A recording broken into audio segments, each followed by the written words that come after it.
السلام علیکم ورحمۃ اللہ وبرکاتہ۔ الصلاۃ والسلام علی رسول الکریم، اما بعد، اعوذ باللہ من الشیطان الرجیم، بسم اللہ الرحمن الرحیم۔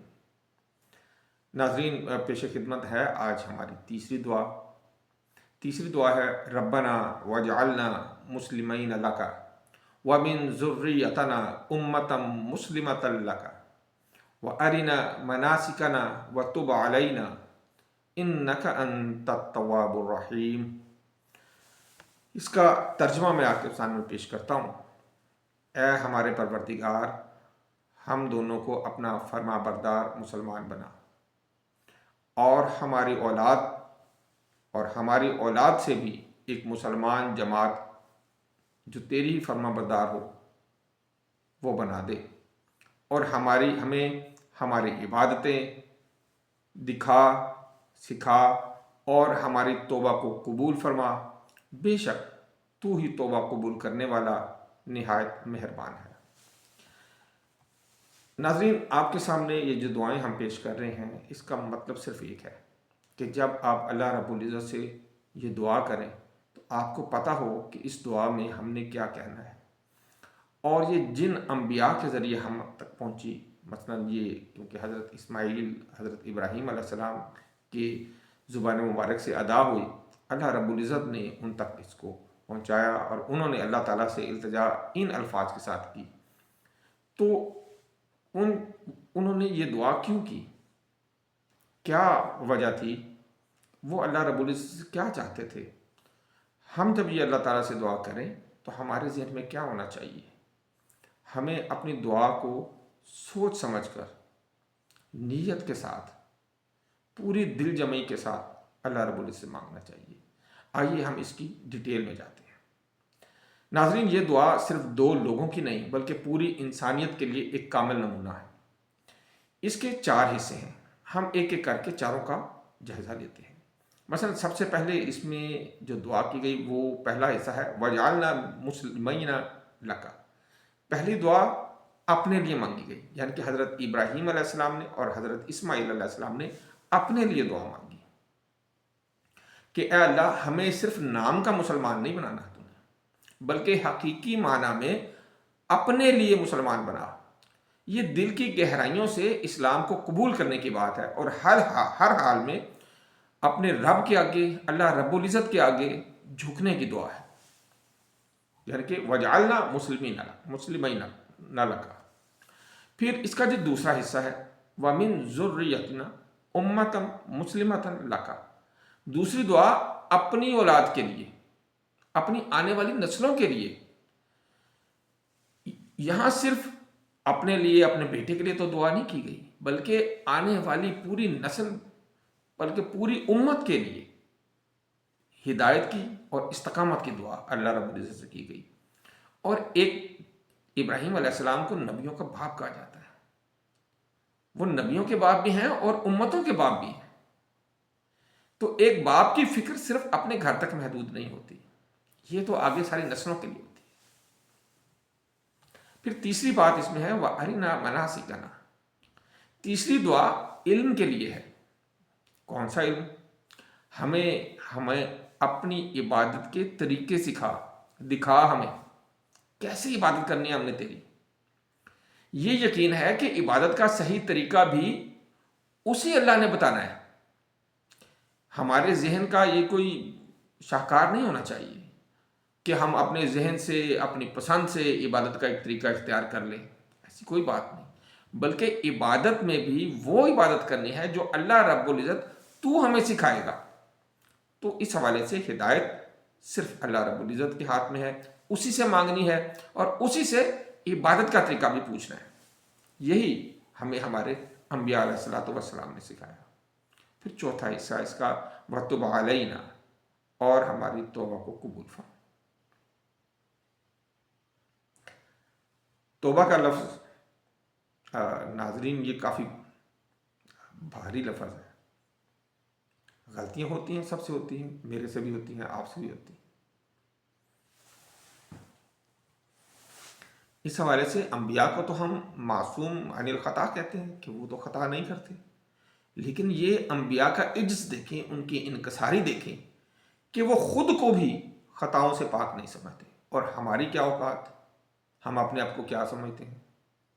پھر توبہ ہے کیا؟ توبہ یہ ہمارے ذمہ کیا ہے؟ توبہ کے حوالے سے ہمارے ذمہ تو یہ ہے کہ غلطی ہو گئی مان لیں، اللہ کے حضور گڑ گڑائیں، اسے کہیں بس یا اللہ غلطی ہو گئی، تو نے معاف نہیں کرنا تو پھر کس نے کرنا؟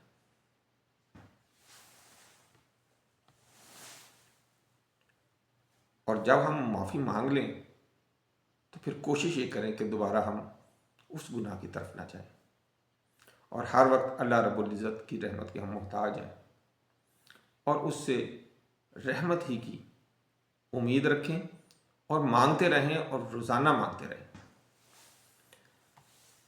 یہ صورت کہاں نازل ہوئی؟ سورہ مبارکہ میں یہ آیت کا نمبر کیا ہے؟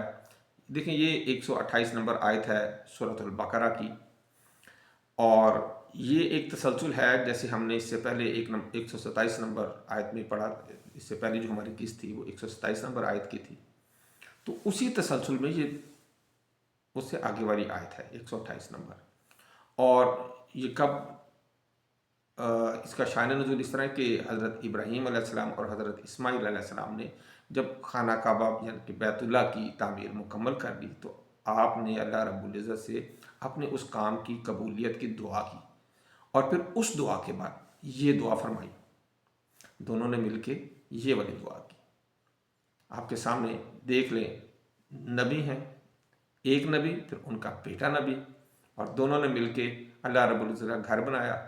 اس کے بعد اللہ سے التجا کیا کی کہ یا اللہ ہم نے جو کیا اس کو قبول فرما لیں، اور پھر اس قبولیت کی دعا کرنے کے بعد پھر یہ والی دعا فرمائی، جس کے میں نے آپ کو بھی 4 حصے بتائے ہیں۔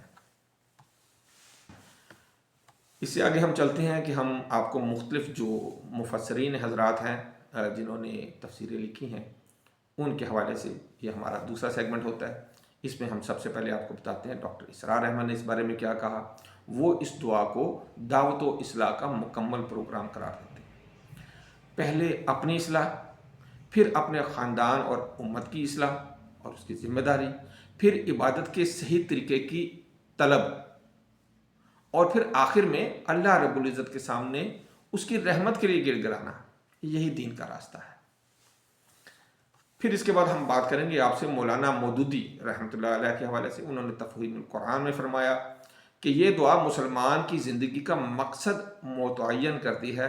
مسلمین لقا کا مطلب ہے کہ ہماری زندگی کا مرکز اور جو مقصود ہے وہ صرف اور صرف اللہ رب العزت کی رضا ہونی چاہیے، اس کی خوشنودی ہونی چاہیے، اس کی پسند ہونی چاہیے۔ اولاد کی دعا، اجتماعی زندگی کے اسلامی ہونے کی خواہش ہونا، یہ ساری چیزیں اس پوری دعا کا ایک حصہ ہے۔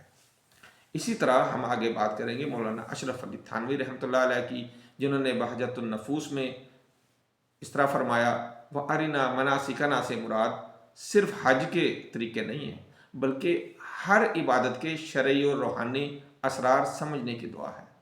کون سی عبادت ہم کیوں کر رہے ہیں، کیسے کر رہے ہیں، اور یہ اس کا ہماری زندگی کے اوپر کیا اثر ہوگا، ان تمام رموز کو جاننے کے لیے، تمام طریقہ کار کو جاننے کے لیے یہ دعا اللہ رب العزت نے اپنے انبیاء کے ذریعے ہم جیسی امت کو یہ سکھائی ہے۔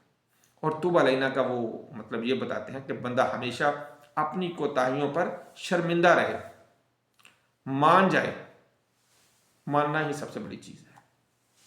مولانا احمد رضا خان بریلوی رحمۃ اللہ علیہ تفسیر کبیر میں فرماتے ہیں کہ اس دعا میں انبیاء نے اپنی اولاد کو امہ مسلمہ مانگا، یعنی کہ جو آگے آنے والی اولاد ہو وہ مسلمان امت ہو۔ یہ ان کا احسان ہے، یعنی کہ حضرت ابراہیم علیہ السلام اور حضرت اسماعیل علیہ السلام کا احسان ہے کہ ان کی دعا کی برکت سے آج کروڑوں افراد امت محمدیہ کا حصہ ہیں۔ التواب الرحیم سے مراد انہوں نے لکھا ہے کہ ان اسماء کے ساتھ دعا ختم کرنے کا مطلب یہ ہوتا ہے کہ قبولیت کا یقینی درجہ مل جاتا ہے۔ پھر ہم ڈاکٹر طاہر القادری کے حوالے سے بات کرتے ہیں۔ وہ اسے 4 بنیادی ضروریات کی جامع دعا قرار دیتے ہیں، جس میں پہلا وہ کہتے ہیں کہ ایمان کی پختگی اس میں مانگی گئی ہے، نیک نسل کی تعمیر اس میں مانگی گئی ہے، عبادات کا صحیح علم اس میں مانگا گیا ہے، اور مغفرت و رحمت جو ہے یہ مانگا گیا ہے اس میں۔ یہ دعا ہر مسلمان کو صبح و شام لازمی مانگنی چاہیے۔ تو پیارے دوستو، آج کی دعا ہمیں سکھاتی ہے کہ ہماری دعاؤں میں کیا ہونا چاہیے۔ سب سے پہلے اپنی اصلاح، اپنے گھر کی فکر، اپنی آنے والے نسلوں کی فکر، اور علم کی طلب، اور مغفرت کی امید مانگیں، اس طرح کہ ہمیں یہ امید ہو کہ یہ ہمیں چیز مل جائے گی۔ یہ بڑی ضروری چیز ہے۔ ایسے نہیں مانگنے کہ پتہ نہیں اللہ دے گا یا نہیں دے گا۔ او بھائی، اس طرح ہم نے مانگنا ہے کہ اس نے تو ہمیں یہ دینا ہی دینا ہے۔